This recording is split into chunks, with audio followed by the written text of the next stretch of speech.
Velkommen til en kort gennemgang af BD-tid. Startsiden indeholder adgang til registrering og adgang til at se og redigere seneste dages registreringer. Hvis der skal registreres komme- og gåtid, registreres det på samme knap.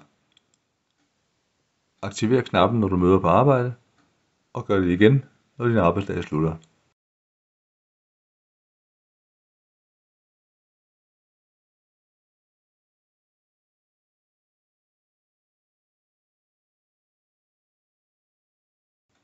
Arbejdstiden beregnes automatisk.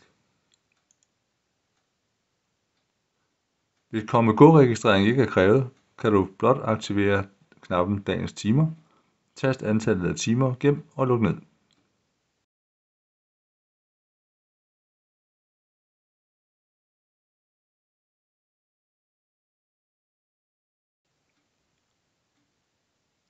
Brug ikoner for sygdom og ferie til disse registreringer.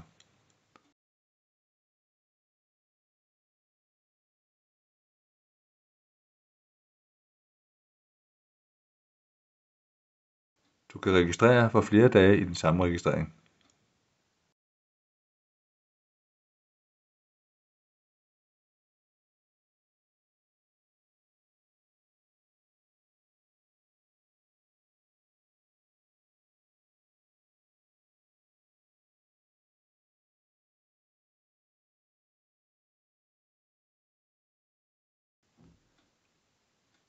Der er mulighed for registrering af andre normalt forekommende fraværstyper, som du kan se her på listen.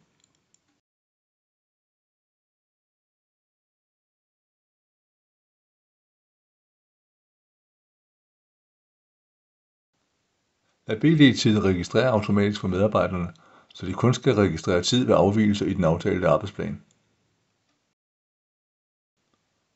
Opret skemaer med arbejdstid for en eller flere uger i turnus. Planlæg skemaskift, når aftale om arbejdstid ændres. Vælg også, hvilke normale helligdage og fridage, der skal holdes arbejdsfri i skemaerne. En nem måde at opfylde reglerne om tidsregistrering, der kan anvendes af mange.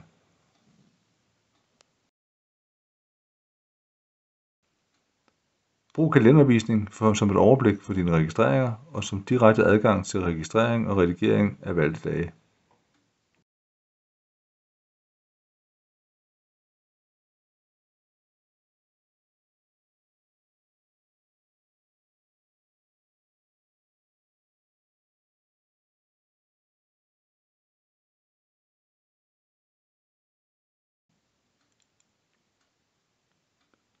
Giv virksomhedens ledere rettighed til at godkende tid for medarbejdere og deres teams.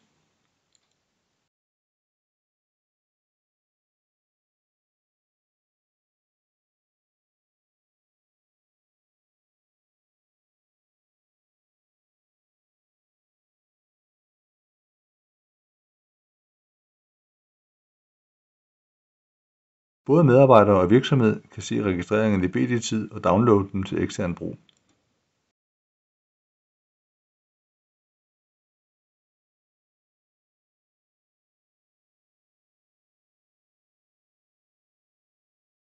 BD-tid opbevares i et certificeret datacenter.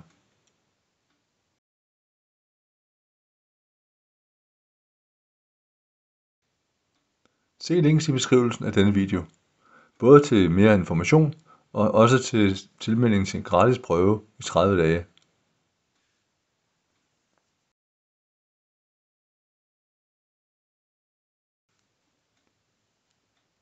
Hej.